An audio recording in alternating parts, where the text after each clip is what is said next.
मित्रों, जैसा कि हम जानते हैं, भगवान श्री राम को सर्वश्रेष्ठ धनुर्धारी माना जाता है। प्रभु श्री राम कोदंड नाम का धनुष बाण धारण करते थे। कहते हैं कि इस धनुष से जब बाण छोड़ा जाता था तो यह लक्ष्य को भेद कर ही वापस आता था। श्री राम ने एक बार समुद्र को सुखाने के लिए कोदंड पर प्रत्यंचा चढ़ा दी थी।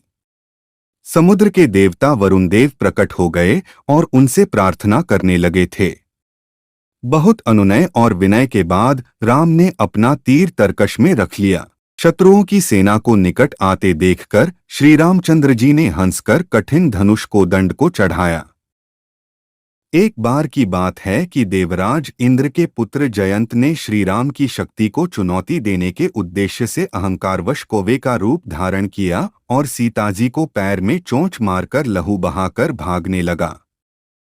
तुलसीदास जी लिखते हैं कि जैसे मंदबुद्धि चींटी समुद्र की थाह पाना चाहती हो, उसी प्रकार से उसका अहंकार बढ़ गया था और इस अहंकार के कारण वह मूढ़ मंदबुद्धि जयंत कौवे के रूप में सीताजी के चरणों में चोंच मारकर भाग गया।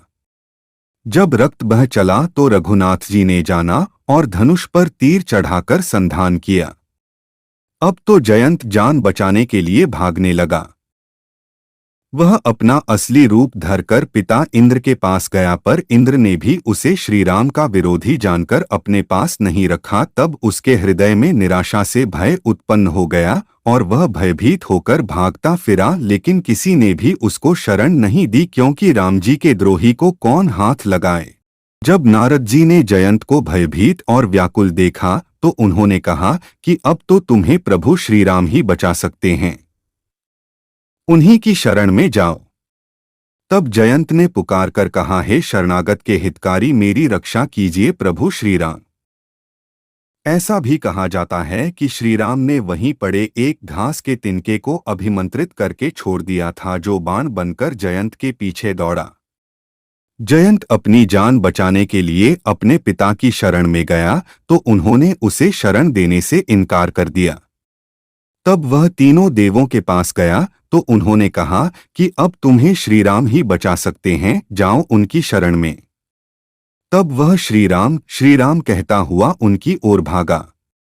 श्रीराम के चरणों में गिरकर उसने क्षमा मांगी, तब उसकी जान छूटी। फिर भी उसकी एक आंख घायल हो गई थी, क्योंकि प्रभु श्रीराम का छोड़ा बाण कभी निष्फल नहीं होता। तो मित्रों, हमारा वीडियो कैसा लगा कमेंट करके ज़रूर बताएं और नए हों तो चैनल को सब्सक्राइब कर ले।